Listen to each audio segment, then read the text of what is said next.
orang membahas terkait teologi ini sudah menjadi satu yang keren gitu. Kita perlu sampaikan secara bergaris bawah ya, kita tidak ada urusan dengan keren-kerennya di sini. Pembahasan terkait dengan isu yang sekarang ini adalah isu yang sangat penting, sangat fundamental dan sangat berbahaya bagi jiwa kita kalau kita tidak peka, kita tidak memperhatikannya baik-baik. Kenapa? Kita tanya dulu. Coba angkat tangan. Menurut teman-teman, bila seseorang rajin pelayanan, pengurus gereja, dia dikenal orang yang baik pada sesama, pada saudara, bahkan orang yang benci dia juga terkenal baik. Dia sering berbuat baik. Tapi pandangan teologinya salah. Menurut teman-teman, orang itu dibenarkan atau tidak? Atau orang itu selamat atau tidak? Yang mengatakan dia dibenarkan atau dia selamat, angkat tangan. Dia tidak ada masalah dengan kehidupan moralnya. Kehidupannya moralnya baik, terkenal baik, membantu orang dan lain sebagainya. Rajin pelayanan di gereja, rajin banget, bahkan mungkin paling rajin di antara yang rajin-rajin. Tapi pandangan teologinya keliru. Ada yang mengatakan, menurut teman-teman, apakah dia bisa dibenarkan? Tidak. Setuju? Dia dibenarkan, dia diselamatkan? Setuju? Yang setuju bahwa dia tidak selamat, angkat tangan. Walaupun perbuatannya benar, baik, moralnya baik, tapi dia pandangan teologinya salah, pandangan teologi yang sangat fundamental salah. Dia yang bilang dia tidak selamat, angkat tangan. 1 orang, 2 orang, 3 orang. Wah, hampir sebagian. Kita cukup senang, bukan karena angkat tangan. Oke, belum sampai pada cukup senang. Kita tunjukkan gini, ada kita bisa lihat dalam dua hal terkait dengan dosa dan kesalahan. Kesalahan itu bisa dilakukan dalam satu secara pragmatis, secara praktis. Kedua, itu secara filosofis atau secara teologis. Kesalahan yang beta sebut sebagai pragmatis ini kesalahan bersifat mencuri, fitnah, merampok, memperkosa, iri hati, dengki, sombong dan lain sebagainya. Dengki itu kesalahan-kesalahan itu dosa pragmatis. Dosa ini tidak perlu diajarin. Entah orang baik, orang tidak baik pun tahu bahwa ini salah. Betul tidak? Tahu. Tahu bahwa itu salah. Yang kedua adalah dosa karena melakukan kesalahan teologi. Nah, pertanyaannya, seberapa pentingkah ini? Teman-teman, beta kasih ilustrasi gini. Kalau teman-teman memberikan upeti pada seseorang bernama Ivan Bartels, misalnya, yang tinggal di Oepura, tapi sayangnya ada juga yang namanya Ivan Bartels tinggal di Oesapa. Ada juga Ivan Bartels tinggal di Penfui, ada juga Ivan Bartels tinggal di wali kota, atau kita bisa tambah. Jadi ada banyak yang bernama Ivan Bartels, tapi namanya sama, Ivan Bartels. Yang sejatinya Ivan Bartels itu tinggal di Oepura. Yang bukan, yang palsu itu tinggal di selain Oepura itu. Kalau teman-teman itu seorang yang melayani raja yang bernama Ivan Bartels, kemudian teman-teman akan mengirim upeti pada Ivan Bartels yang sejatinya harusnya di Oepura, tapi teman-teman tiap hari atau tiap bulan kirim upeti pada Ivan Bartels di Oesapa, di wali kota, pokoknya macam-macam selain Oepura. Apakah upetinya sampai pada Ivan Bartels di Oepura? Sampai tidak? Tidak sampai. Namanya sama? Sama. Tapi upetinya tidak sampai. Ada orang katakan bahwa saya beriman pada Yesus Kristus. Saya juga beriman pada Yesus Kristus. Pertanyaannya, Yesus Kristus yang mana? Kalau Yesus Kristus yang dia alamatkan itu salah, sampai tidak pada Yesus Kristus yang Alkitab ajarkan? Sampai tidak? Sebentar, Kalau dia sudah melayani berpuluh-puluh tahun, dia bukan orang jahat, dia melayani di gereja. Orang datang jam 6, dia datang jam 5. Pagi-pagi dia sudah bersihkan gereja dan sebagainya, dia terus melayani di gereja. Sampai tidak dia pakai Yesus Kristus yang benar itu. Kalau alamatnya salah, sampai tidak? Tidak. Ya iya. Itulah fatalnya kalau salah, pandangan teologi salah. Itu fatal. Lihat di Alkitab. Alkitab bilang apa? Waktu Yesus ketemu, dokter pragmatis kita bisa mewakilkan pada perempuan sundal. Waktu perempuan sundal itu mau dirajam dengan batu, ya kan? Yesus bilang apa? Siapa yang merasa diri paling suci, nah silakan lempar pertama. Pertanyaannya, Yesus membenarkan perempuan itu? Tidak. Yesus tidak membenarkan. Yesus sedang mengkritik orang-orang yang sok suci di sana. Orang-orang yang mungkin mereka turut menikmati tubuh perempuan sundal itu, tapi setelah itu mereka mau menghukum dia. Gitu. Mungkin gitu. Tapi Yesus bilang apa dengan perempuan sundal itu? Pergilah dan apa? Jangan berbuat dosa lagi. Lebih soft. Itu salah, kesalahan. Apakah kesalahan itu kurang kadarnya? Tidak. Salah tetap salah. Yesus tidak katakan dia kadarnya kecil. Tetap salah, tapi lebih soft. Pergilah dan jangan berbuat dosa lagi. Tapi terhadap penyesat, apa yang Yesus bilang dan para rasul katakan. Coba teman-teman buka Matius 18. Ayat 6-7. Coba satu orang dengan suara lantang dan membaca, tapi pakai mic, biar ini kan live streaming ya, biar masuk.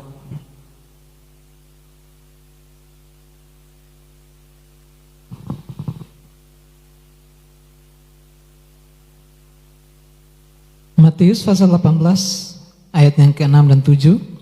Tetapi barang siapa menyesatkan salah satu dari anak-anak kecil ini yang percaya kepadaku, lebih baik baginya jika sebuah batu kilangan diikatkan pada lehernya, lalu ia ditenggelamkan ke dalam laut.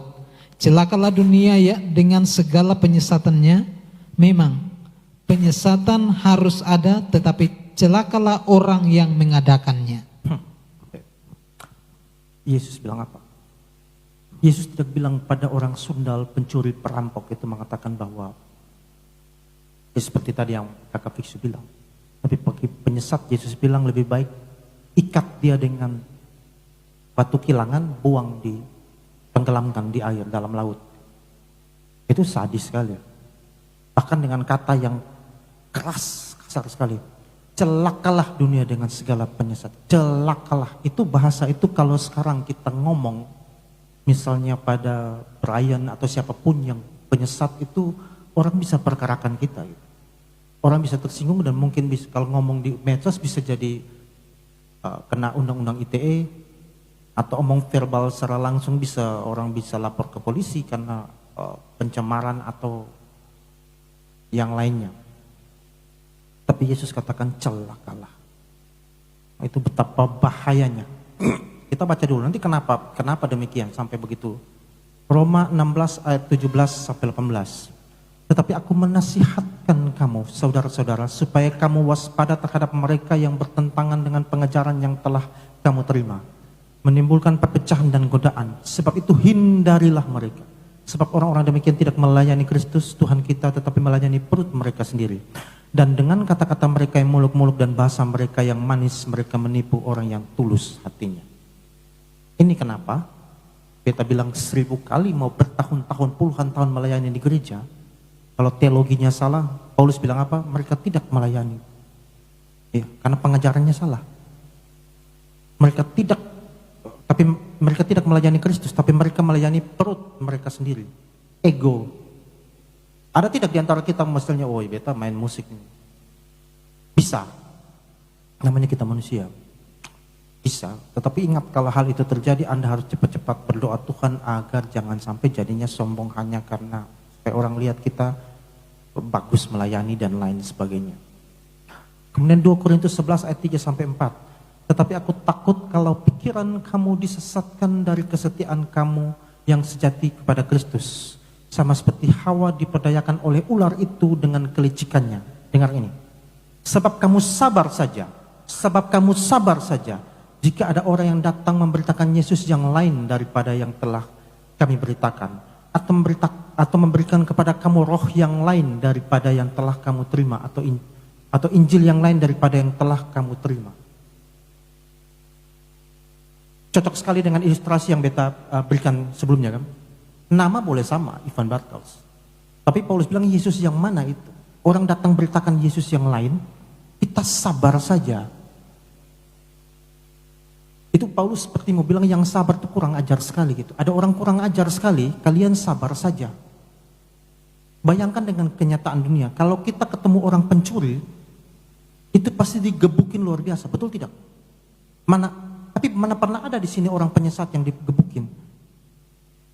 Beta tidak katakan harus gebukin, tidak. Maksudnya secara psikologi, secara perasaan kita, harusnya itu penyesat itu lebih berbahaya daripada sekedar melakukan dosa pragmatis. Musuh utama gereja itu penyesatan. Pemutarbalikan teologi, pemutarbalikan firman, penyimpangan ajaran, itu musuh utama gereja. Kenapa? Kalau penyimpangan teologi terjadi, orang nanti bisa menghalalkan segala cara. Karena di luar kebenaran pasti dosa. Orang akan bisa mencuri, bisa memperkosa, bisa membunuh dan lain sebagainya kalau teologinya menyimpang. Kita akan buktikan nanti, teman-teman. Jadi kalau orang berbuat dosa, bisa jadi dia orang beriman tapi dia buat dosa. Dia bisa bangkit lagi. Atau orang mencuri dan sebagainya, kita langsung tahu dia salah. Bahkan orang yang mencuri pun dia tahu bahwa dia salah. Tapi kalau orang menyesatkan orang lain, kadang-kadang yang menyesatkan itu tidak tahu dia sedang menyesatkan. Bahkan yang disesatkan juga tidak tahu sedang disesatkan. Nah, bahaya yang paling berikut adalah kenapa penyesatan lebih berbahaya dibanding dosa-dosa pragmatis. Coba teman-teman lihat, kalau mencuri misalnya, yang dirugikan siapa? Yang dirugikan adalah orang yang kena korban. Misalnya rumahnya kakak fiksu, korbannya cuma kakak fiksu, betul kan? Tapi kalau penyesatan, korbannya banyak banget. Bukan hanya yang penyesat ini, tetapi semua yang mendengarkan ikut tersesat. Dan dia mengajak orang untuk tersesat. Dia tidak mengajak secara, tapi dia ngomong pandangan dia dianggap benar itu, dan mengajak orang untuk mempercayai itu. Entah itu sesat atau tidak kan gitu. Nah itu ada semacam provokasi kan, namanya menginjil, pekabaran Injil, berkhotbah ya pasti mengajak orang untuk ikut apa yang dia katakan. Tapi kalau mencuri, seorang yang pencuri kelas kakap sekalipun kan dia tidak pernah mengajarkan, ayo main mencuri, tidak kan? Dia hanya mencuri saja untuk kepentingan dia. Mengerti tidak? Kenapa begitu berbahayanya penyesatan dibanding dosa-dosa pragmatis? Dosa pragmatis yang rugi hanya segelintir orang. Tapi kalau penyesatan itu, bayangkan yang beta sebut tadi, Brian Siawarta itu sudah berapa banyak anak muda, dia sangat menyasar anak muda. Jadi malam ini memang bagus sekali harus anak muda yang dengar. Berapa banyak anak muda yang sudah termakan dengan pandangannya Brian. Dan teman-teman jangan kaget. Di Amerika rata-rata pandangannya memang gitu. Pandangan seperti apa nanti kita ngomong lebih jauh. Nah, kita akan masuk pada apa itu Kristen progresif. Sudah, kita baru intro tadi. Jadi kita agak tidak lama sekali, tapi teman-teman mohon bersabar kan ini penting. Penting kenapa? Kemarin ketika beta 2 tahun lalu beta bahas tentang teologi liberal, mungkin ada teman-teman yang ngerasa apa sih? Tapi ternyata ada teman-teman sini yang sudah merasakan manfaatnya. Ketika serangan Kristen progresif ini datang, teman-teman yang sudah belajar tentang teologi liberal langsung, oh ya, ketemu tahu. Ketemu tahu ini barang, bukan barang baru. Tapi pemuda Kristen di luar sana, ya, itu banyak yang tidak belajar tentang ini. Jadi teman-teman pemuda, Bethesda bersyukur, banyak ibadah pemuda yang hanya bicara soal jangan mencuri, jangan melawan orang tua dan lain sebagainya. Bukan itu salah, itu tidak salah. Tetapi semua dipenuhi dengan itu. Tidak ada pengajaran sama sekali. Akhirnya begitu datang pengajaran yang palsu, tidak bisa bedakan. Padahal itu membahayakan jiwa kita. Nah sekarang kita pengen teman-teman nonton dulu. Kan ada yang belum dengar kan. Nonton dulu dua videonya Pastor Brian Siawarta ini. Setelah itu kita akan bahas lebih lanjut tentang Kristen progresif. Silakan multimedia. Gue bilang, gue percaya Habib Jafar itu anak Tuhan Yesus. I know from the first time. Bro, bagaimana lo mendengar statement itu? Gua anak cucu Nabi Muhammad sih, lo salah bro. Gue suka deh. Lanjut. Karena maksudnya anak tuh apa? Karena kan Yesus tidak menikah. Oh iya, kalau kita di Kristen kita Lu ngagetin bro barusan lu. Oh iya. Ada apa ini? iya enggak, kita di Kristen kan kita melihat Tuhan Lu itu mau pinjem sebagai duit Bapa. apa sih gini-gini? Enggak, udah dapat 50.000 dari Onat. Maksud gue gini, Jadi anak maksudnya apa bro? cara pikir Kristen progresif itu kita melihat semuanya dari lensa bahwa Tuhan adalah Bapa yang baik. Gua tidak yakin gua akan menyembah seorang Tuhan yang rela membiarkan seorang yang sangat baik dan mulia seperti Habib Jafar yang hidupnya baik banget bakal masuk neraka hanya karena dia tidak bilang gua percaya sama Yesus Kristus. Oke. Gua nggak percaya bahwa Tuhan itu tidak adil atau setega itu. Karena kita melihat Tuhan sebagai Bapa yang baik. Nggak mungkin orang kalau hidupnya udah baik, hanya karena dia tidak berdoa lipat tangan, hanya karena berdoanya itu sujud di lantai, hanya karena bajunya berbeda, hanya karena dia bacanya asyhadu bukan dibaptis, hanya karena hal-hal itu. Tapi sisanya hidupnya baik semua. Gua nggak bisa melihat bahwa Tuhan gue tuh kayak gitu. Kekristenan progresif mengerti dan melihat bahwa Alkitab pun sering bertabrakan. Bahwa tidak semuanya itu menjadi satu patokan yang selalu dipakai Tuhan di setiap waktu. Dan artinya semua itu kita harus melihat buku itu sebagai buku yang mungkin diinspirasi oleh Tuhan. Tapi ditulis oleh manusia dan tidak bisa menjadi patokan hitam putih kayak kunci surga itu bukan di dalam buku yang namanya Alkitab. Tapi semuanya bisa ditafsirkan secara progresif. Progresif artinya selalu diperbaharui. Jadi hari ini pun kita bisa mempertanyakan berlaku atau enggak, beneran seperti itu atau enggak. Cik, kalau gini ada yang sudah pernah lihat sebelumnya? Coba angkat tangan. Yang sudah pernah nonton ini video ini. Oi.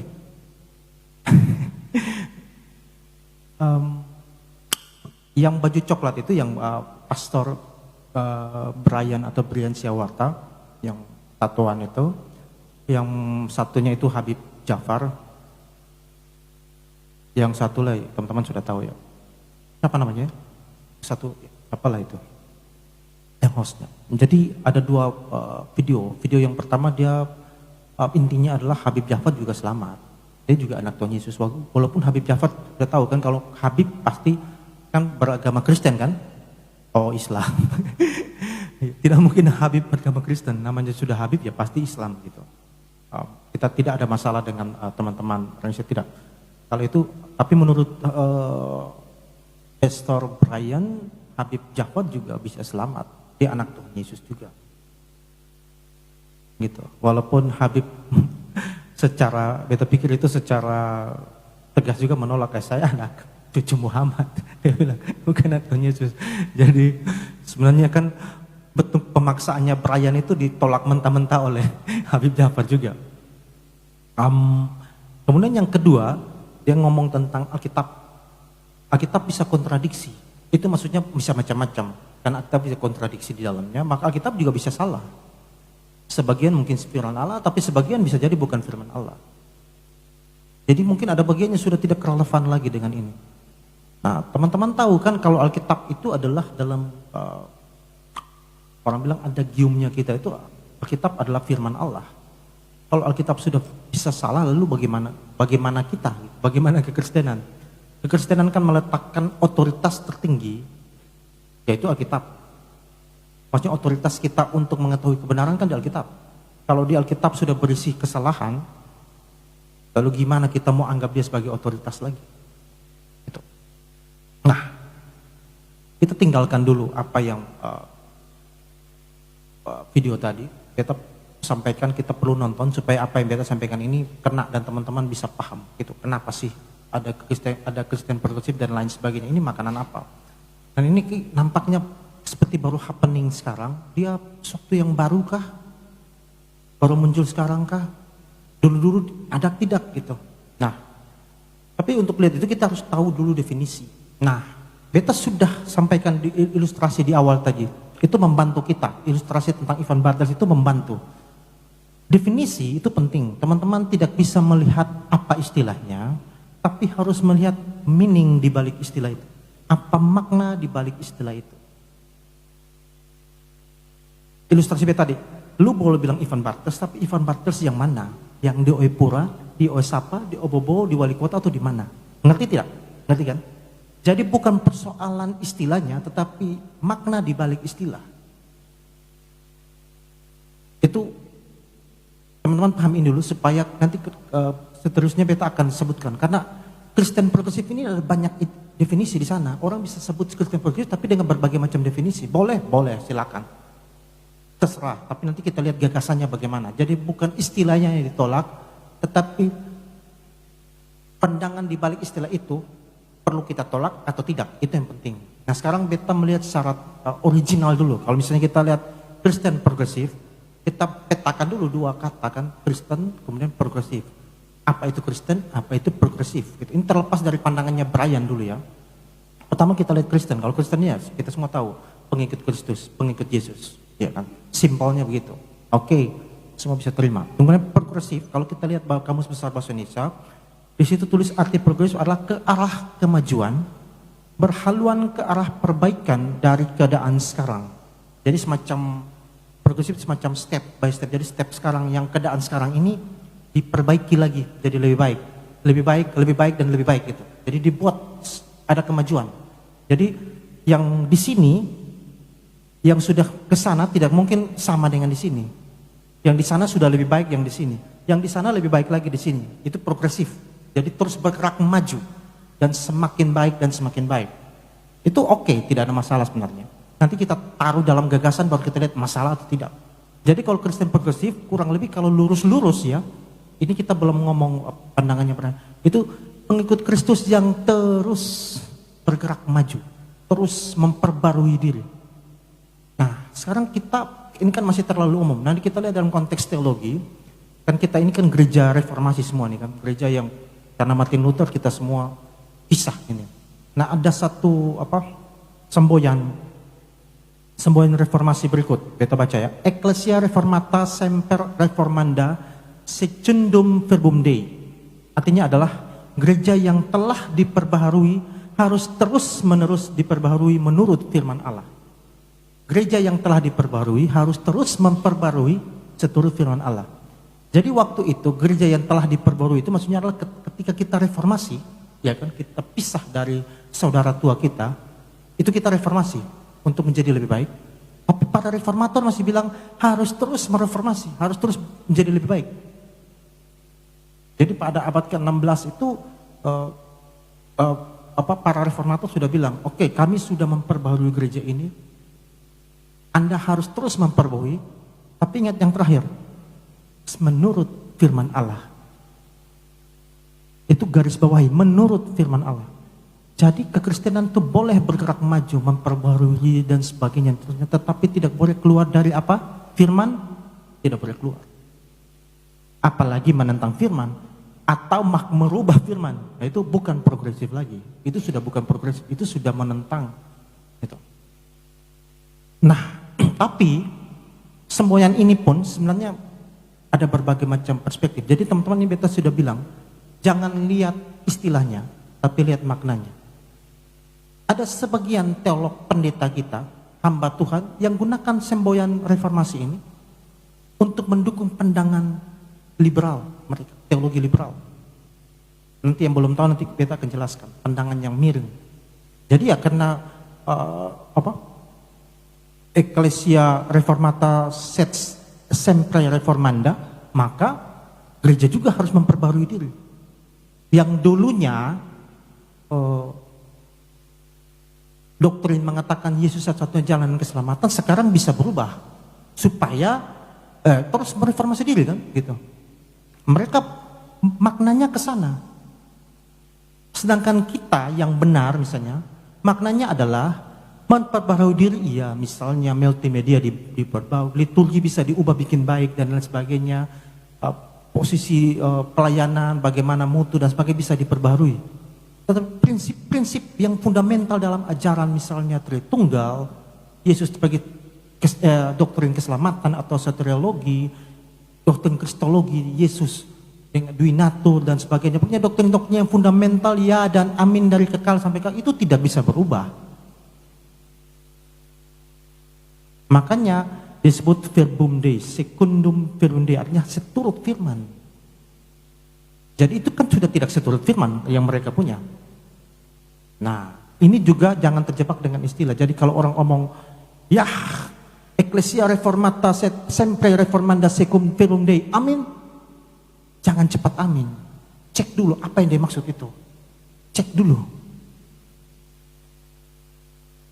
Kalau seorang hamba Tuhan bilang, mari kita menyembah Yesus Kristus, dan jangan cepat amin dulu. Yesus yang mana yang lu ngomong?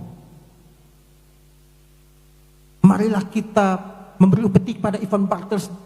Ivan Bartels yang mana? Oi puraku, oi sapa. Ngerti tidak soal definisi ini? Jadi pentingnya definisi itu adalah Anda jangan melihat istilahnya, tapi makna di balik istilah itu apa? Kenapa beta bilang begini? Karena Kristen progresif ini, setan yang menggunakan istilah-istilah dalam gereja untuk menyimpangkan ajaran. Mereka akan gunakan semua, dengan tadi Pastor Brian tuh sounds rohani kan, kedengarannya rohani, sangat teologis, orang baik dan lain sebagainya. Saya tidak yakin kalau orang sebaik Habib Ja'far ini kok tidak selamat. Kita percaya Habib juga anak Tuhan Yesus. Kedengarannya adem ya. Tapi racun yang mematikan. Nah, kita akan lihat sejarah singkat. Teman-teman, beta sebenarnya rekomendasikan teman-teman untuk nonton. Kemarin mungkin beta karena baru pulang dari Atambua, jadi beta tidak sempat. Beta sebenarnya mau rekomendasi nonton dulu channel YouTube-nya Verbum Veritatis terkait Kristen progresif ini. Bagaimana dia mengulas itu bagus. Nanti setelah ini boleh nonton. Pertanyaannya, pandangan Kristen progresif ini adalah pandangan yang baru ada sekarang atau jangan sampai hanya diulang-ulang. Progresif ini kan bergerak maju. Kalau ini pandangan yang ternyata sudah ada di masa lampau, dia pantas disebut progresif tidak? Pantas tidak? Kalau dalam musik tuh, kalau sudah progresif kan sudah kekinian kan yang sekarang. Tapi kalau ternyata itu musik yang dulu masih disebut progresif tidak? Artinya tidak kan? Nah, teologi ini kalau misalnya kita menemukan jejaknya di masa lalu, dia masih disebut progresif tidak gitu? Jangan-jangan dia hanya bersembunyi di balik istilah Kristen progresif, tetapi sebenarnya ya pengkhotbah apa ya 1 ayat 9 kan? Coba pengkhotbah 1 ayat 9.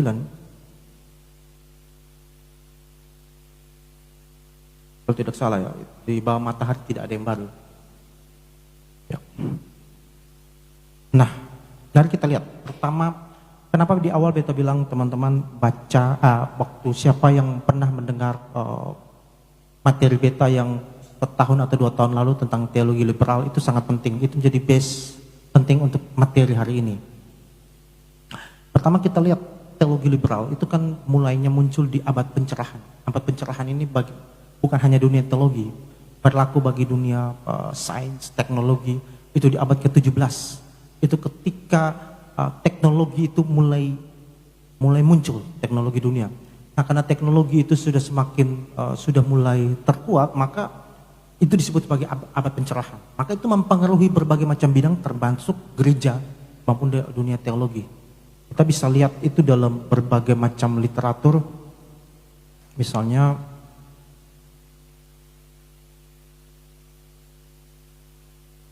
teman-teman bisa lihat kalau teologi liberal ini maksudnya adalah dia maunya dibebaskan. Jadi dia tidak tunduk pada otoritas tertentu.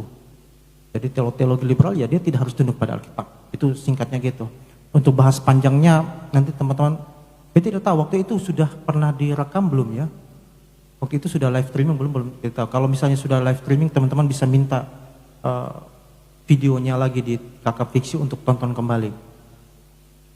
Itu mulai dari Immanuel Kant di abad ke-18, kemudian tokoh-tokoh Friedrich Schleiermacher, juga George Hegel, bahkan Karl Barth dan juga Rudolf Bultmann, itu juga teolog-teolog Protestan.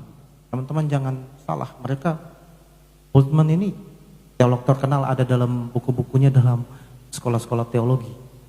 Tapi ya mereka bagian dari teolog-teolog liberal yang membawa pandangan liberal ke dalam gereja, ke dalam kekristenan. Dan ini menjadi semacam kepercayaan baru di era modern. Karena abad pencerahan itu dianggap juga abad era modern, masuk era modern. Nah, teologi liberal termasuk penekanan pada penalaran manusia dan pengalaman. Jadi kepercayaan agama harus lulus tes penalaran manusia dan penemuan-penemuan ilmiah. Kekristenan harus beradaptasi pada dunia modern. Alkitab bukan tanpa salah. Bukan kitab yang berotoritas. Alkitab adalah catatan dari pengalaman-pengalaman orang lain dan memiliki nilai keteladanan, bukan dogmatik. Tidak ada perbedaan antara natural dan supranatural, perbedaan antara Allah dan natur, manusia dan binatang, Kristus dan manusia dihilangkan. Hasil logis dari pandangan ini adalah panteisme. Panteisme ini juga berbahaya. Jadi dia adalah sebuah keyakinan keagamaan dan filosofis yang menganggap bahwa realitas semesta dan alam adalah identik dengan Tuhan atau entitas tertinggi. Nah, lihat kan hubungan dengan pandangannya Brian tadi. Jadi Alkitab juga kontradiksi. Ternyata dari abad 17 sudah pandangan ini sudah ada. Bukan baru sekarang. Mengatakan Alkitab itu bisa salah, bukan baru. Jadi Brian ngomong, kalau beta sih gaya bilang, kalau dalam Kristen progresif itu, kekristenan progresif itu dia ngomong seolah dia memberi satu teori termutakhir terbaru. Ini untuk dia mau ajar-ajar di kita nih yang tidak paham apa-apa gitu. Omong kosong. Kita tahu jejaknya, abad 17 sudah ada yang namanya teologi liberal dan sudah kita tahu siapa-siapa yang mengajarkan itu dan bahkan kekristenan bersinggungan secara historis dengan ini. Berperang waktu itu dengan pandangan-pandangan ini. Jadi dia bukan bagi beta sebenarnya dia pion yang merasa panglima. Dia merasa bahwa dia sedang membawa pandangan baru yang luar biasa ke Indonesia. Bagi orang belajar teologi sebenarnya itu hal biasa, bukan baru. Kemudian dari teologi liberal dari abad pencerahan 17, 18, kemudian masuk abad ke-20, itu masuk pada postmodern, teman-teman. Postmodernisme. Apa itu postmodernisme? Pada abad ke-20, postmodernisme menolak kemungkinan adanya realitas yang tidak dimediasi atau pengetahuan yang rasional secara objektif. Dan menyatakan bahwa semua penafsiran bergantung pada perspektif dari mana penafsiran tersebut dibuat. Klaim atas fakta objektif dianggap sebagai realisme naif. Artinya begini, jadi tidak ada bisa mengklaim kebenarannya. Tergantung perspektif. Lu menurut lu benar, belum tentu menurut orang lain benar.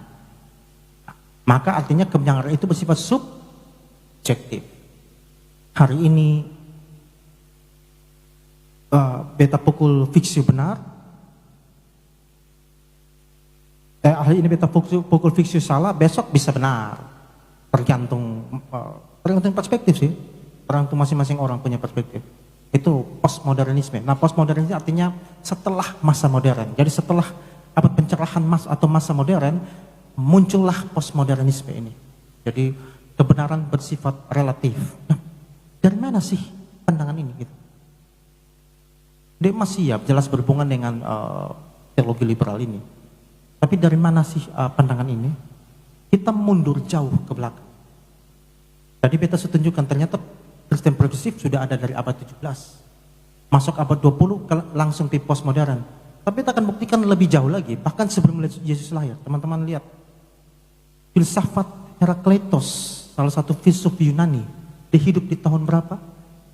Di abad ke-5 sebelum Masehi, sebelum Yesus Kristus lahir. Dia bilang apa? Pemikiran Heraklitus yang paling terkenal adalah mengenai perubahan-perubahan di alam semesta. Menurut Heraklitus, tidak ada satupun di alam semesta yang bersifat tetap atau permanen. Tidak ada sesuatu yang betul-betul ada, semuanya berada dalam proses menjadi. Ia terkenal dengan ucapannya pantareikai uden menei, yang berarti semuanya mengalir dan tidak ada satupun yang tinggal tetap. Tidak ada kebenaran yang mutlak. Maksudnya kalau di sungai alir mengalir kan, ketika misalnya Bapak Gembala Billy masuk ke sungai di sini, di titik yang sama, misalnya ini sungai masuk, cas, kemudian keluar kembali gini. Masuk yang kedua itu air yang sama tidak? Beda kan? Tidak ada yang sama. Itu menurut Heraklitus. Tidak selalu sama, semua berubah. Jadi tidak ada kebenaran yang tetap, tidak ada kebenaran yang mutlak. Yang mutlak itu adalah perubahan itu sendiri. Jadi menurut Heraklitus ada yang tetap, ada yang mutlak, ya perubahan itu sendiri. Jejaknya sudah ada dari abad ke-5 sebelum Masehi. Ingat tadi di pertama ketika Brian bilang, kalau Alkitab sudah bukan otoritas lagi, maka benar salah itu sudah sulit, sudah jadi abu-abu. Kalau sudah jadi abu-abu ya dari abad 17 kita sudah tahu itu. Kan menurut para teolog liberal ya benar salah bukan dari Alkitab, tapi harus lulus tes rasionalitas, pengamatan-pengamatan ilmiah dan sebagainya.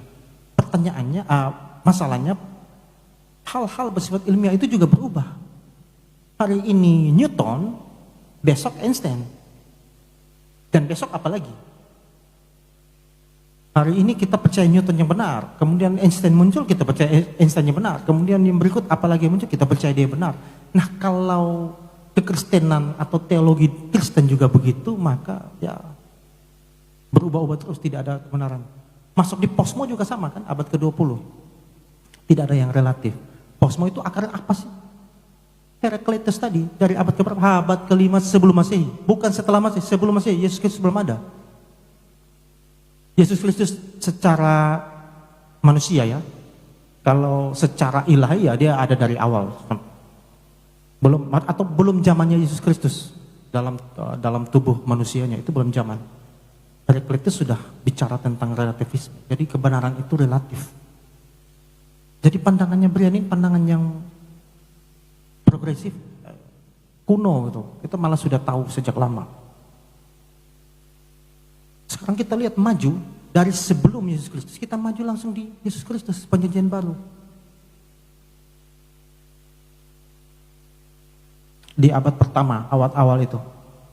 Ini mirip seperti ketika Paulus mengkritik orang Yahudi kan, dalam Roma 3 ayat 28. Coba satu orang baca dengan kakak Fiksu baca, coba Roma 3 ayat 28. Ini kita sudah pernah bahas.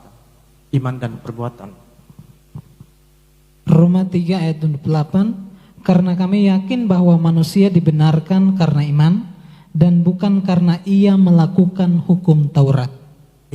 Jadi punya kemiripan juga, karena waktu itu orang Yahudi kan menganggap bahwa melakukan Taurat itu, berbuat baik itu juga menyelamatkan. Tapi Paulus bilang yang selamat karena iman, bukan karena perbuatan baik. Jadi penekanan pada perbuatan baik itu yang sangat ditekankan. Ingat kembali yang beta ngomong di awal, 1000 kali mau jungkir balik pelayanan dalam gereja juga, tapi kalau pandangan salah maka tempatmu di mana? Ya jelas bukan di surga, tidak akan selamat. Anda menyembah Yesus yang lain. Sekalipun Anda tiap hari ada di gereja Bethesda, tapi kalau Anda menyembah Yesus yang lain, Anda tidak selamat. Bukan soal gerejanya, maksudnya individunya. Misalnya, kakak Fiksu sembah Yesus yang benar, pelayan di Bethesda. Beta juga pelayan di Bethesda. Tapi beta menyembah Yesus yang salah, misalnya entah karena terpengaruh dengan pandangan di luar sana. 1000 kali beta melayani di gereja yang sebenarnya gereja benar ini, tapi kalau pandangan beta salah ya tetap beta tidak bisa dibenarkan. Tidak bisa dibenarkan. Jadi penekanan mereka apa? Penekanan mereka ya sudahlah, Alkitab tidak bertugas, tetapi yang penting berbuat baik. Itu sudah dari yang beta ceritakan pandangan-pandangan itu sebenarnya bicara tentang yang penting buat baik dan sebagainya. Kasih. Brian ngomong dia itu, Tuhan Yesus mengasihimu bro Habib Jafar. kasih, yang penting kasih. Peduli setan Yesus yang mana gitu, atau teologi yang mana, yang penting kasih saja. Nah, perbuatan baik ini ditekankan di zaman perjanjian baru juga. Orang-orang Yahudi juga berusaha selamat dari, jadi bukan hal yang baru ya Brian bro, bukan hal yang baru yang Brian ngomong gitu. Nah, kesemua pandangan ini, perhatikan, ada banyak hal. Kalau Pak D. King Gadas itu bahkan dia masih ada panentheism gitu, itu juga dia bahas itu. Ada banyak beberapa, jadi bisa dicampur aduk berbagai macam pandangan yang sebelumnya sudah ada. Menurut beliau hanya di blender saja, kemudian sekarang namanya Kristen progresif, seolah-olah berada di ujung zaman, mereka yang paling progresif, mereka yang paling maju. Padahal sudah ada dari dulu lah, kita sudah tahu itu. Dan itu hanya kue-kue berisi racun teologi yang mematikan. Nah, semua pandangan ini muaranya di mana? Tujuannya kemana? Larinya kemana? Kalau kitab sudah tidak bisa dipercaya, penekanan hanya berbuat baik, Yesus itu bisa selamat. Kita tidak selamat harus karena Yesus Kristus, karena kan Habib Jafar bisa selamat juga. Kalau kita kan selamat hanya percaya pada Yesus Kristus, Habib Jafar tanpa harus percaya juga bisa selamat. Jadi Yesus bukan satu-satunya juru selamat, selamat bisa banyak jalan menuju Roma. Dan Alkitab tidak berotoritas, yang penting berbuat baik. Yesus menjadi bukan satu-satunya juru selamat. Itu sama dengan bertuhan atau tidak? Bertuhan atau tidak? Ya tidak. Tidak bertuhan kan? Sama dengan ateis. Suka tidak suka dia akan ke sana. Kalau teman-teman mau mengecap pandangan ini, ya coba saja. Coba dilakukan demonstrasi salah satu di antara kita yang coba mengecap pandangan ini. Lama-lama jadi ateis. Ya, kalau kitab sudah dipercaya, buang. Yang dipercaya adalah kepala dan hati kita saja. Pikiran kita saja yang kita percayai. Dan metode-metode ilmiah kan yang bisa dipercayai. Ya, apa bedanya dengan ateis? Ya ateis juga gitu. Nanti terakhir kita akan pertanyakan Tuhan ada atau tidak. Ya kalau sabdanya saja kita sudah tidak percaya lagi, ngapain kita percaya bahwa dia ada atau tidak? Dipertanyakan kan? Bukti. Coba putar video yang ketiga. Banyak gereja-gereja di Inggris sekarang berubah fungsi menjadi restoran, menjadi toko, menjadi tempat ibadah umat agama yang lain. Seperti ini adalah salah satu gereja yang sangat ikonik dan sangat cantik sekali di Edinburgh, Skotlandia. Ya, lihat nih, bagus sekali ya. Tapi ini gereja ini sekarang sudah bukan gereja, sudah lama ya. 10 tahun yang lalu pun saya kesini, ini sudah bukan gereja. Saya nggak tahu sejak kapan ini tidak lagi menjadi gereja, tapi ini menjadi pub atau tempat jualan kayak restoran gitu loh. Nah, kenapa di Inggris yang dulunya adalah negara Kristen sekarang menjadi negara sekuler? Jadi Inggris itu hanya 18% dari survei yang terakhir yang mereka percaya kepada Tuhan, yang Kristen lah gitu. Selebihnya itu adalah ateis, atau mereka yang mengidentifikasi diri sebagai orang tidak percaya ataupun agama yang lain seperti Islam. Nah, ada dua faktor sebenarnya mengapa masyarakat Inggris makin menjauh dari Tuhan. Yang pertama adalah faktor sekularisasi.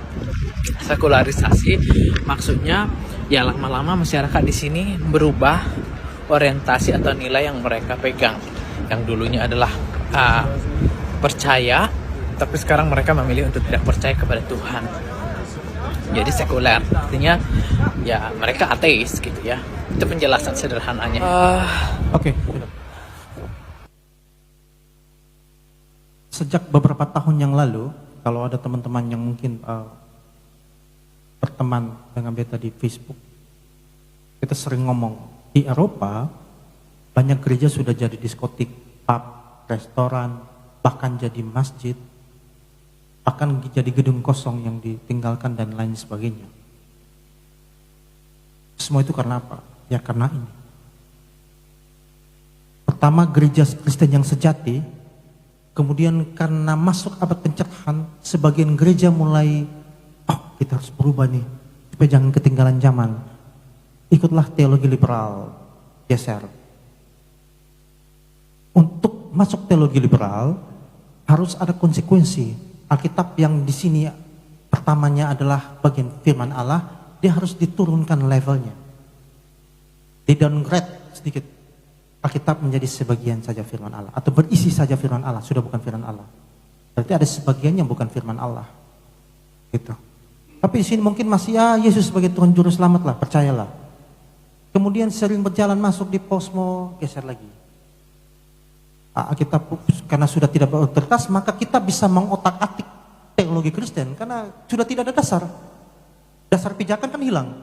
Teman-teman lihat kalau potong kaki teman-teman berdiri bagaimana? Kekristenan itu kalau Anda buang Alkitab hancur. Tapi para paham teologi liberal itu mereka tidak tahu sedang memotong kaki sendiri. Begitu potong kaki ya dia akan hancur. Begitu Alkitab ditinggalkan maka ya nanti berubah Yesus jadi salah satulah. Tapi masih menyelamatkan. Kemudian geser lagi. Alkitab kayaknya hanya buku-buku usang, buku sejarah itu ini hanya tulis-tulis ini orang-orang yang dulu tulis dia mungkin dia ada mimpi apalah gitu. Itu pengalaman imannya. Jadi kita sebagai teladan saja sebagai firman Allah sudahlah. Yesus ini tokoh fiktif untuk istilah untuk dia sebagai Allah tidak, dia hanya manusia biasa, tapi teladannya perlu dituruti. Lalu ngapain ini firman Tuhan ya sudahlah tidak beda jauh dengan buku sejarah lainnya. Geser lagi, mungkin agnostik ini masih percaya sesuatu tapi sudah tidak beragama lagi. Dan kemudian geser terus sampai jadi cerita tadi sekularisim itu, sekular itu ya kita bilang tadi sama dengan teologi liberal, dia sudah jadi liberal. Sudah jadi moderat, pemikirannya moderat dari secara teologis. Kalau liberal dan moderat dari sisi sekular itu baik, gitu. Tapi kalau masuk dalam ranah teologis itu sudah menjadi sesat gitu. Jadi lama-lama menjadi ateis. Tadi kan dia bilang dulu adalah gereja, tapi karena perkembangan zaman Inggris sudah menjadi lebih sekuler, akhirnya pemikiran orang sudah rasa makanya teman-teman dengar cerita kan di Eropa, di Australia, di Amerika yang pergi gereja hanya orang tua, anak muda sudah sedikit sekali. Karena sudah banyak anak muda yang tidak percaya Alkitab lagi. Karena pemikiran mereka sudah liberal, sudah progresif, sudah ala-ala Brian tadi itu. Itu akan menuju pada stop percaya Tuhan, ateis. Hasilnya apa? Di Inggris yang Kristen hanya 18%. Inggris adalah representatif dari negara-negara Eropa sekarang. Jadi bukan hanya di Inggris ya. Banyak negara Eropa sekarang yang seperti Inggris. Kekristenan ditinggalkan, gereja menjadi gedung-gedung tua dan usang, dijadikan diskotik dan lain sebagainya. Itu bahayanya. Bahayanya pandangannya Brian ini. Nah, kita lanjut. Secara historis kan kita sudah lihat. Sekarang kita lihat telaah teologinya. Ada 2-3 hal lah yang kita lihat dari pandangannya Brian ini. Ada banyak hal yang bisa kita bahas pandangan, tapi kita tidak bisa membahas semuanya itu sekaligus. Jadi Alkitab bisa salah. Inerasi Alkitab ini ketidakbersalahan Alkitab itu ditolak. Beberapa tahun yang lalu kita pernah berkomentar di salah satu teolog terbesar di negara ini, salah satu raksasa teolog terbesar di negara ini, dia bahkan dosen, profesor di universitas teologi yang selalu menjadi kiblat kalau anak-anak kita mau pergi sekolah teologi. Dia bahas soal inerasi Alkitab. Dikatakan Alkitab bisa saja salah, dia menolak inerasi Alkitab. Namanya Prof. Joas Adi Prasetya. Itu raksasa teolog untuk Indonesia. Kita tidak segan-segan sebut nama karena memang harus diwaspadai orang-orang seperti ini. Alkitab bilang apa tadi? Hindarilah mereka. Jadi beta harus sebut nama untuk teman-teman. Hindari makan pandangan mereka. Dia punya Instagram, punya dan sebagainya dan cukup banyak follower. Hindari. Dan kalian tahu siapa dia? Dia adalah salah satu mentornya Brian tadi. Menurut pengakuan Brian sendiri. Soal benar salah kita tahu, tapi Brian pernah ngomong namanya. Dan beta juga mengikuti jejak beliau ketika beliau berdebat dengan Dr. Mangapul Sagala, salah satu teolog kita, teolog yang benar ya ini. Debat dengan Pak Mangapul almarhum, beliau sudah meninggal.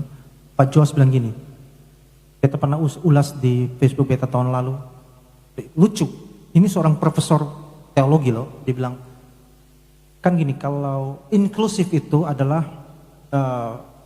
kita tidak berlaku kasar, bahwa kalau inklusif itu kita tidak radikal atau tidak menjadi fundamentalis yang Yesus dia kebenaran, maka di luar Yesuslah keselamatan, di luar itu bosong-bosong neraka semua. Dia anggap itu terlalu kasar untuk di luar Kristen. Jadi dong menyebut diri sebagai inklusif. Nanti beta akan jelaskan itu bagaimana. Tapi dia bilang gini, nah eksklusif dan inklusif itu dua kubu yang bertentangan sebenarnya. Tapi dia bilang Dokter Mangapul gini, Pak Mangapul, saya kalau mau dibilang saya eksklusif, saya super eksklusif. Dan kalau mau dibilang saya inklusif, saya super inklusif. Itu tuh kedengarannya begini. Lu kalau mau bilang saya ateis yang tidak percaya Allah Tritunggal, saya super ateis. Tapi lu mau bilang saya teis yang percaya Allah Tritunggal, saya super teis. Aneh tidak? Itu seperti dibilang, wow, lingkaran bujur sangkar itu indah. Ada lingkaran bujur sangkar? Ada tidak? Itu dia ngomong sembarangan itu sekelas profesor. Dia bilang gini, jadi saya setuju dengan perkumpulan gereja-gereja dunia. Ingat ya, kita katakan perkumpulan gereja-gereja dunia mengatakan bahwa keselamatan itu tidak hanya dalam tembok-tembok kekristenan. Di luar itu juga bisa. Ini gereja-gereja dunia ya. Perhatikan teman-teman, musuh bukan orang lain. Musuh kita dari dalam dan mereka lebih kuat dan besar dari kita. Suka tidak suka. Musuh yang teman-teman hadapi, Brian tidak sendiri. Di belakang dia kekuatan besar bukan main. Secara politis, secara duniawi, kekuatan mereka kita tidak bisa mengalahkan mereka. Kalau misalnya mau hitung dengan kekuatan dunia, gitu. Kita tidak ngomong secara iman. Kalau secara iman kita tidak takut dan kita yakin bisa menang. Tetapi di luar iman, kalau kita hitung duniawi, hitung jumlah, misalnya bisa 1:1000 mungkin, 1:100 lah, betul. Malah satu orang bisa kasih kalah 100. Mereka punya kekuatan besar. Mereka memegang posisi di level internasional. Bahkan di negara ini mereka juga memegang posisi-posisi di gereja kita secara menyeluruh. Yang bisa jadi Bethesda bagian dari dalam payung ini. Kita harus katakan jujur. Jadi kawan-kawan pikir lawan ringan. Jadi Pak Billy akan lawan yang geng di atas secara struktural. Bisa jadi. Kalau kita mau berpegang pada kebenaran, kita akan lawan yang besar semua. Tidak ada lawan kecil. Joas itu representatif dari teolog-teolog yang terkontaminasi dengan pandangan liberal.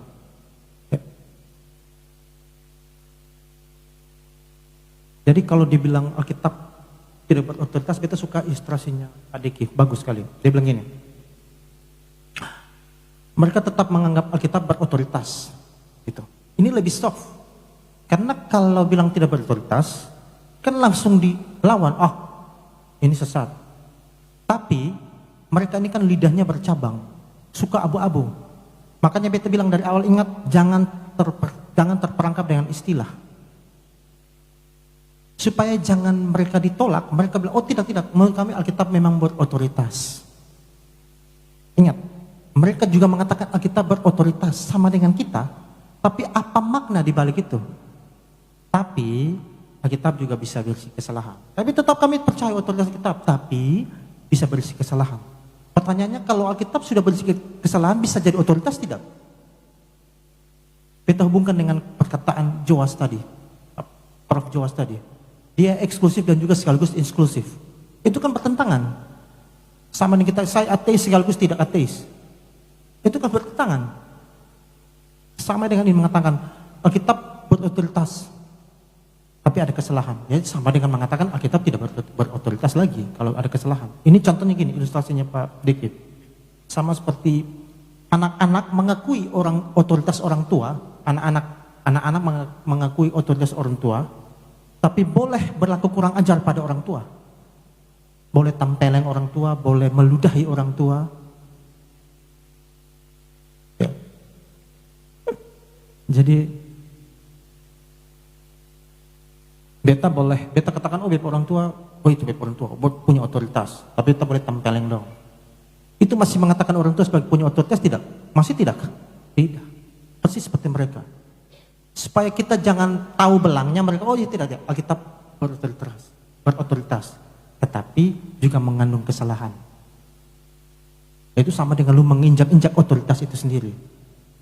Jadi hati-hati, beta ngomong lagi kesekian kali, jangan terjebak dengan istilah, tapi lihat makna apa di balik istilah. Beta akan tunjukkan nanti Brian dikatakan juga Yesus juga satu-satunya juru selamat. Videonya tidak sini, tapi sudah ada di TikTok gitu. Teman-teman kalau dengar, Kak Ivan salah nih. Brian tidak bilang Yesus ini salah satu. Brian juga bilang satu-satunya juru selamat. Ini Kak Ivan ngomong tuduh-tuduh Brian yang tidak-tidak nih. Nanti kita bahas. Yang berikut, kasih, penekanan mereka pada kasih. Kasih itu yang paling utama. Ya memang Alkitab kan tulis iman, pengharapan dan kasih terbesar adalah kasih. Bayangkan tuh. Mereka gunakan istilah-istilah dalam Alkitab itu. Tapi tolong lihat di balik istilah itu.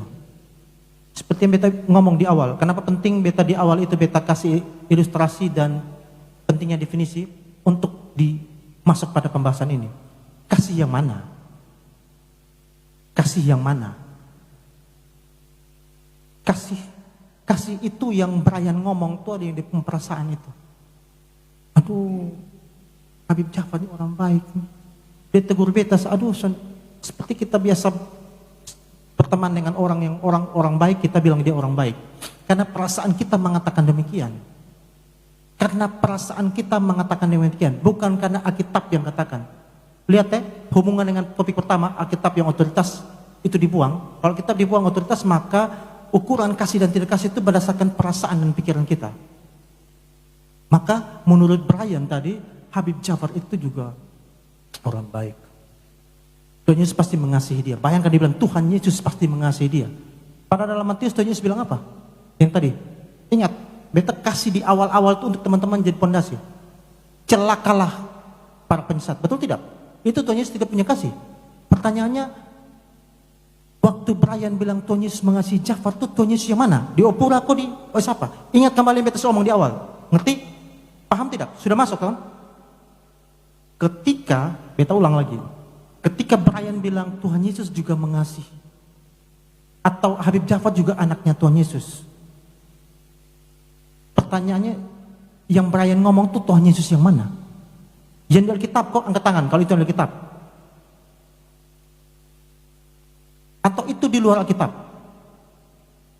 Ya pasti di luar. Karena di dalam Matius juga Tuhan Yesus bilang, celakalah para penyesat. Sebaiknya diikat dengan batu kilangan dan dibuang ke laut, ditenggelamkan. Jadi dia mau tuduh Tuhan Yesus tidak punya kasih lagi. Jadi yang benar Tuhan Yesus punya kasih ke tidak? Coba kita taruh Brian sini, kita ngomong gitu, dia bingung tidak? Gitu. Sekali lagi, ketika Brian bilang Tuhan Yesus, periksa yang dia ngomong Tuhan Yesus yang mana? Yang di Alkitab bilang atau yang lain? Jangan sampai yang lain. Paulus bilang apa? Injil yang lain itu. Yesus yang lain. Ajaran yang lain. Waktu bilang Ivan Bartels yang di Opura, kok yang di Oisapa? Ingat ya, beta sudah kasih di awal itu. Itu pengantar untuk teman-teman pegang sampai akhir. Beta akan terus kasih ini. Dan teman-teman, kenapa demikian? Kenapa beta harus mulai dengan hal seperti itu? Karena mereka itu dari dalam kita. Kalau dari luar tuh kita langsung bisa tahu. Tapi dari dalam, dan mereka menggunakan istilah-istilah semua yang Kristiani.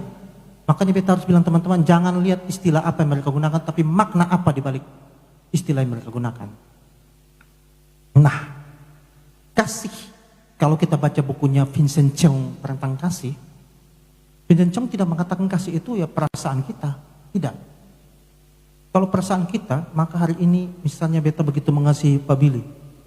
Apalagi kalau kita manusia, misalnya Pak Gembala ada kasih beta uang 1 juta misalnya, itu beta akan lebih mengasihi lagi.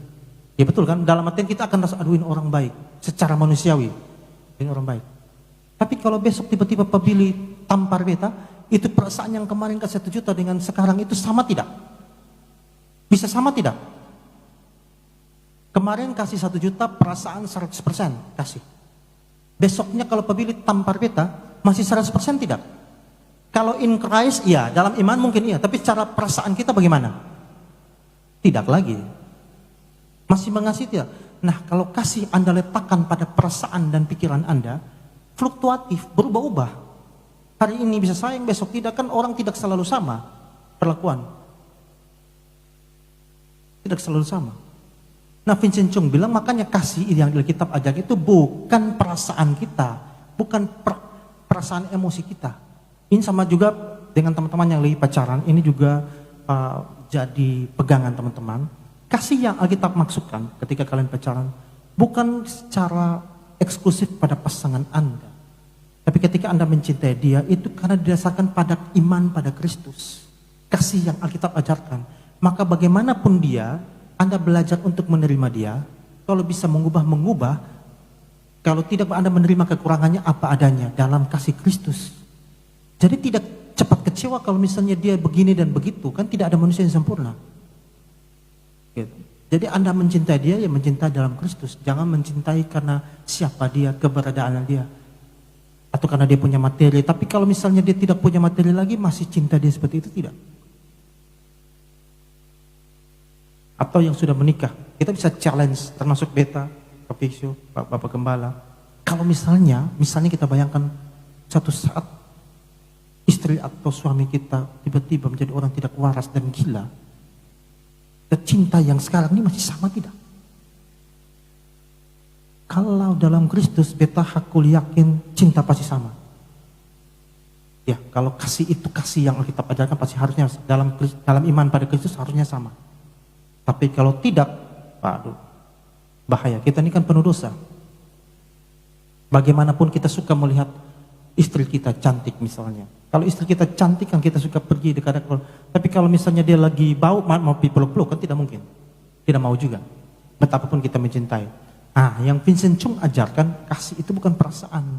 Tapi kasih itu tunduk pada perintah, tunduk pada ajaran. Kasih itu adalah teratur, mengikuti aturan. Makanya dalam perjanjian baru Yesus bilang hukum kasih, makanya disebut hukum kasih. Law of love gitu. Disebut hukum. Berarti ya? Ada yang pernah berpikir kenapa disebut hukum? Ya karena itu memuat tentang aturan ajaran. Ini bukan rangkuman dari law of moral, dari 10 hukum Taurat itu. Ini kan 2 dibanding 2, kasihi Allah dan kasihi sesama manusia kan. Itu hukum, itu aturan, itu ajaran. Kalau itu bukan hukum, maka Anda boleh pakai perasaan Anda untuk mencintai orang. Fluktuatif, kalau bukan aturan kan dia tidak jelas. Tapi kalau ini hukum, maka hukum itu mengharuskan apa? Tunduk pada perintah. Perintah yang mana? Perintah yang Alkitab ajarkan.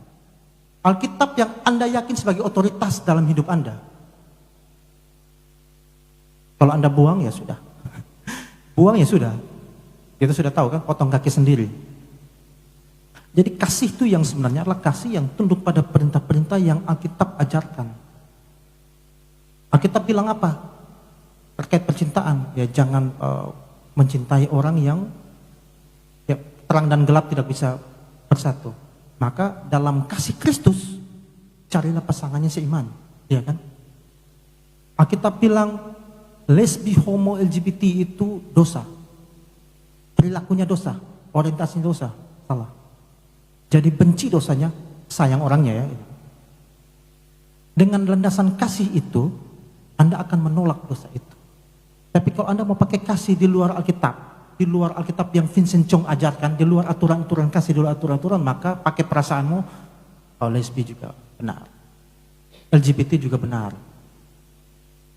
Aborsi boleh dan lain sebagainya. Dan itu produknya apa, teman-teman? homo benar dan sebagainya itu produknya apa? Produknya teolog liberal ini, produknya Kristen progresif ini.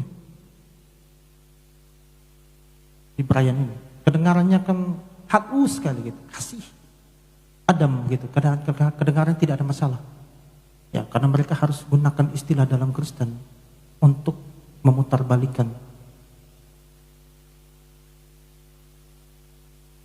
Ingat, sebenarnya beta di bagian ini beta mau ngomong, Kristen progresif sudah ada sejak Adam dan Hawa. Waktu Brian merayu-rayu orang Kristen dengan bahasa-bahasa Kristiani yang tadi teman-teman dengar, ular dulu merayu-rayu Hawa dengan bahasa-bahasa yang Kristiani. Betul tidak? Jadi ternyata bukan baru zaman Herakleitos, sebelum zaman Yesus, sudah dari dunia diciptakan yang disebut Kristen progresif itu sudah ada. Itu dia punya biang langsung yang ajarkan, si ular itu, si iblis itu yang harus ajarkan. Sekarang ini si iblis gunakan Brian, gunakan pendeta-pendeta yang beta sebut namanya tadi. Jadi bukan barang baru. Sekali lagi, menyebut diri Kristen progresif seolah mereka paling kekinian. Oh, mereka hanya barang usang, barang kuno yang sudah kita hadapi berabad-abad yang lalu, bahkan dari dunia diciptakan awal. Kita sudah menghadapi itu. Kalau kekristenan sudah menghadapi itu dari abad pertama sampai sekarang. Sekarang ini mereka muncul dengan nama yang baru. Ingat, beta sudah bilang, istilah boleh baru, tapi makna sama saja. Dia boleh ngomong Kristen, nanti ke depan apa namanya? Seorang teman tahun lalu dia sudah tulis tentang teologi progresif, teologi penyimpangan, sama persis seperti ini. Tapi ini Brian sebutnya Kristen progresif. Itu Brian belum ngomong soal ini, tapi seorang teman yang paham teologi dia sudah ngomong, dia sudah ulas tentang Kristen progresif. Kemarin beta baru lihat dia bagikan di kenangan dia di Facebook. Itu artinya apa? Artinya kita paham dan kita tahu si ular ini. Langsung kita tahu, oh ini si ular tua ini. Jadi apa yang Brian omong itu bukan sesuatu yang baru. Nah, berarti kita sudah tahu ternyata ya kasih yang dimaksud bukan perasaannya Brian atau perasaan kita masing-masing. Perasaan kita ini penuh dosa. Yeremia bilang apa? Kita ini apa? Seperti kain kotor. Jadi tidak ada pikiran dan hati kita yang benar. Ketong tidak bisa dibenar. Paulus bilang kita tidak ada satupun kita yang benar. Nah, yang bagian yang ketiga, yang terakhir dari poin ini, Yesus bukan satu-satunya jalan keselamatan. Yaitu tadi sudah terkonfirmasi secara tidak langsung. Brian bilang, Habib, Anda juga anak Tuhan Yesus. Jadi lu tidak mengaku Yesus sebagai Tuhan Juru Selamat pun lu tetap saja selamat. Artinya ya Yesus bukan satu-satunya Juru Selamat. Dengan apa? Dengan perbuatan baik. Dengan perbuatan baik bisa selamat. Kembali lagi, penyesatan kalau bisa selamat, lalu yang Yesus omong ketika Brian bilang, Habib lu bisa selamat, tapi Yesus juga omong bilang ke penyesat kan tidak selamat, celakalah. Jadi yang benar yang mana? Yesus satu-satunya juru selamat atau salah satu atau bukan? Atau bahkan bukan gitu. Kalau ateis malah tidak pikir, ya ateis ya buat baik saja. Yang penting berbuat baik maka selamat. Nah, tetapi belakangan karena mungkin tekanan di media sosial cukup deras, kemudian Brian di salah satu Instagramnya, kita nonton dia mulai klarifikasi. Oh tidak, saya perlu kasih tahu bahwa saya percaya bahwa Yesus adalah Raja, satu-satunya Juru Selamat. Begitu beta mendengar, teman-teman beta langsung bilang gini, trik lama lagi. Kami sudah belajar itu bareng kawan. Kami sudah di sana. Ketika dia berubah-ubah nama itu kita sudah tahu. Berubah-ubah ide pun kita sudah tahu. Kalian kan memang lidah bercabang. Dan sering untuk buang ludah ke langit kena muka sendiri. Itu biasa. Kenapa? Beta buktikan. Dulu dalam kekristenan ada disebut dengan pluralisme. Itu sempat mengatakan bahwa semua agama punya kebenaran masing-masing. Jadi jangan ada yang mengklaim dia paling benar. Jadi kalau lu di Kristen sudah lu selamatkan Yesus, ya sudah. Lu selamatkan Yesus itu private news sendiri. Lu tidak usah omong di orang lain karena don sana punya keselamatan sendiri. Di Islam mungkin melalui Muhammad, Buddha melalui Buddha, melalui dewa dan sebagainya. Itu keselamatan juga. Tetapi kan terlalu kelihatan. Tidak perlu belajar teologi juga tahu bahwa itu salah kan. Maksudnya kita gampang saja mau identifikasi. Nah, pluralisme yang mereka anut ini menurut beta sih keliru. Sebenarnya pluralisme itu adalah bukan kita tidak setuju dengan pluralisme, kita bisa setuju, tapi dengan makna yang berbeda. Ingat kembali beta ngomong, istilah boleh sama, makna bisa beda. Beta pribadi juga mengakui pluralisme, tapi dengan makna yang berbeda. Misalnya gini, beta mengakui setiap agama punya kepercayaan, punya kebenaran masing-masing. Tapi beta tidak mengakui semua sama benarnya. Ini tidak berarti dengan beta pergi dan membunuh mereka, pukul mereka, tidak kan. Kan tidak yang penting selama kita tidak merampas hak hidup orang lain, kita berhak mengklaim kebenaran kita. Boleh tidak? Di era demokrasi boleh tidak kita mengklaim kebenaran kita? Boleh, tidak ada aturan melarang. Sepanjang kita tidak melanggar hak hidup orang lain. Nah, menurut beta itu pluralisme yang benar seperti itu. Mengakui bahwa setiap agama, ingat ya, mengakui setiap agama punya kebenaran masing-masing, tapi tidak mengakui semua sama benarnya. Tapi ini mereka kebalik, mereka mengakui dan mengakui bahwa mereka juga sama-sama bisa selamat. Tapi karena terlalu kelihatan, maka berubahlah mereka dengan istilah tentu disebut inklusivisme di dalam kekristenan ini. Ini diajarkan oleh pendeta-pendeta kita ya. Sebagian pendeta kita, tidak semua. Yang berjuang seperti Bapak Gembala dan sebagainya berjuang di jalan kebenaran juga banyak, masih banyak tidak sedikit. Tapi yang sudah tersesat juga tidak sedikit pendeta kita. Mereka menggunakan inklusivisme. Inklusif, harus inklusif. Inklusif itu artinya mereka akui sama seperti kita. Yesus satu-satunya juru selamat. Satu-satunya juru selamat. Sama. Seperti beta bilang di awal. Cek makna dulu. Menurut mereka, ya oke lah di Kristen Yesus satu selamat. Di Islam juga Yesus bisa. Di Buddha juga Yesus bisa ada dalam bentuk Buddha mungkin. Dalam bentuk, di Islam bentuk Muhammad. Maksudnya pengalaman-pengalaman Yesus melalui Muhammad atau bagaimana lagi. Jadi Yesus bisa hadir di agama manapun. Beda tipis kan? Tipis sekali. Setipis kulit ari. Atau setipis tisu. Tapi bahayanya membahayakan jiwa.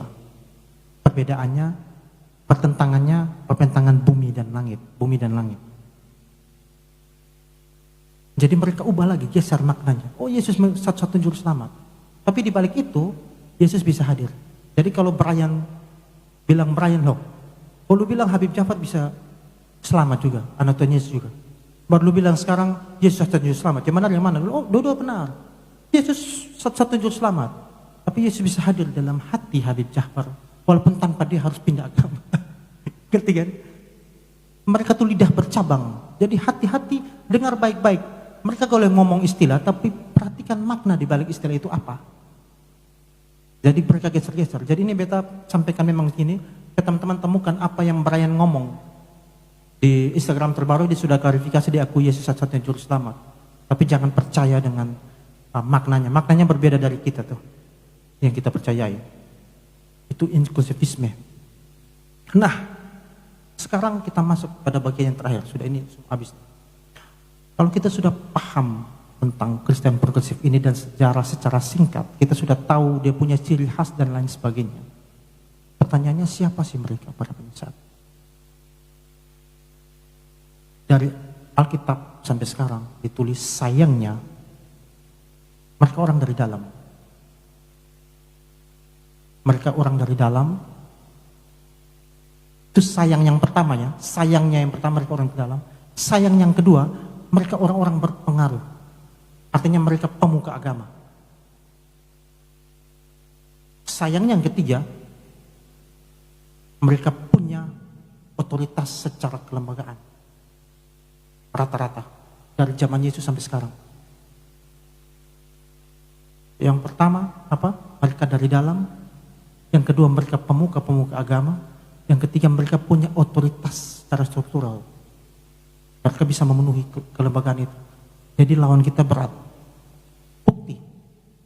Anda tahu kan ahli Taurat dan Farisi dari zaman Yesus kan Yesus itu dianggap sudah pembelot dan sebagainya. Para imam-imam itu kan yang didengar. Mereka yang menduduki kursi Musa. Ya kan Yesus bilang kalian menduduki kursi Musa. Tapi kan pandangan mereka salah. Yesus kritisi mereka. Tapi mereka ada di kelembagaan, mereka adalah kaum Sanhedrin. Ingat ketika Stefanus yang diaken dirajam itu dibawa ke mahkamah agama. Di depan para imam-imam ini kan di lembaga keagamaan itu. Akhirnya Stefanus dirajam sampai mati. Sampai detik ini masih sama. Ada sebagian pendeta kita yang memang menyesatkan, sebagiannya tidak. Sebagian dari mereka menyesatkan itu mereka ada bukan saja di kursi Musa, tapi mereka juga punya duduk dalam struktur yang punya pengaruh. Tapi tidak semua yang duduk di struktur pengaruh adalah penyesatnya. Ada juga misalnya ketua sinode atau apa juga yang benar. Tidak semua ya, kita tidak sedang menggeneralisir. Tetapi ada juga yang memang duduk di sana. Bahkan kita mungkin kalau ikuti pendeta-pendeta, kita akan kaget bahwa ternyata ini bagian dari penyesat. Yang kita pikir, oh, wah, itu bagian dari penyesat dan sebagainya. Dulu teman-teman yang sudah meninggal itu siapa lagi? Ganteng-ganteng rambut panjang. Apa ya? Itu pastor masih muda tuh. Beberapa tahun lalu meninggal. Lupa namanya tuh. Itu kan tenar sekali dia tuh, populer sekali. Dan yang keempat, beta sisaka, mereka hampir semua adalah populer. Lihat di medsos, mereka yang memenuhi. Ada ini Brian Siawarta, ada Yeri Pati Nasrani, ada yang muda-muda tuh, ada siapa namanya, itu cewek perempuan itu ibu. Sekarang sudah podcast dengan artis-artis juga tuh. Riana ada. Oh siapa namanya dulu? Riana, dulu dia ngomong tentang keselamatan yang amburadul itu, hanya dikritisi banyak pihak. Dan mereka yang digandrungi anak muda, mereka yang sering FYP, mereka yang sering punya banyak follower, mereka yang sering banyak subscriber, mereka yang viewersnya banyak sekali. Suka memang, jadi hati-hati. Apalagi anak-anak muda kan suka sekali dengan pastor muda yang ganteng-ganteng itu. Sekarang ada yang ganteng-ganteng itu, Marcel siapa namanya? Beta tidak katakan dia sesat ya, maksudnya ada yang muda kan. Tapi pengajaran yang pragmatis, tidak ada pengajaran yang bersifat tidak yang bersifat fundamental juga tidak ada. Jadi kita belum tahu dia seperti apa. Semoga saja benar. Sedangkan kita punya, hitung saja. Yang ngajar benar itu subscriber di YouTube itu sedikit sekali. Kita punya mungkin paling 1, 2 orang, 3 orang. Paling besar beta mungkin Pak Pendeta Esra Suryo ya. Itu pun mungkin hanya 300-an ribu. Tidak bisa dibanding dengan yang biasa di Kobuser undang itu, mereka lebih sampai jutaan. Nah memang itu kendaan yang sekarang, yang teman-teman pemuda hadapi sekarang. Itu yang paling berbahaya. Nah, bukti. Kenapa pemuka agama dan sebagainya? Ya kita lihat 2 Petrus 2 ayat 1. Sebagaimana nabi-nabi palsu terdahulu tampil di tengah-tengah umat Allah, demikian pula di antara kamu akan ada guru-guru palsu. Mereka akan memasukkan pengajaran-pengajaran sesat yang membinasakan, bahkan mereka akan menyangkal penguasa yang telah menebus mereka. Penguasa ini Yesus. Dan dengan demikian segera mendatangkan kebinasaan atas diri mereka. Kata kuncinya ini, nabi-nabi, guru-guru, nabi-nabi palsu, guru-guru palsu di tengah-tengah umat. Artinya apa? Ya mereka adalah pemuka agama, mereka adalah pengajar-pengajar di mimbar-mimbar. Jadi kalau teman-teman jemaat tidak kuat teologi, nanti apa yang dong ngomong teman-teman ikut saja, karena tidak paham. Padahal itu bahaya, kalau misalnya berbahaya. Ya kita bersyukur misalnya Pak Billy tidak mengajar yang demikian, tapi kalau teman-teman ada pengajar yang lain, apakah teman-teman yakin bisa mengidentifikasi sebagai sesat atau tidak? Kemudian di tengah-tengah umat Allah. Yang namanya juga penyesat. Penyesat yang memang harus dari dalam. Di tengah-tengah umat mereka yang muncul dari dalam kita, bukan dari luar. Ini Alkitab yang bilang, bukan Ivan Bartes yang bilang, bukan beta yang bilang. Jadi apa yang beta ngomong tadi, beta buktikan bahwa ini Alkitab yang ngomong. Kurang puas, Matius 7 ayat 15. Waspadalah terhadap nabi-nabi palsu yang akan datang kepadamu dengan menyamar seperti domba, tetapi sesungguhnya mereka adalah serigala yang buas. Lagi-lagi bilang nabi-nabi palsu. Nabi-nabi palsu itu mewakili pemuka agama. Ya mereka akan muncul dia pemuka agama itu. Menyamar seperti apa? Domba. Sama dengan di antara kita datang dari. Jadi mereka dari dalam.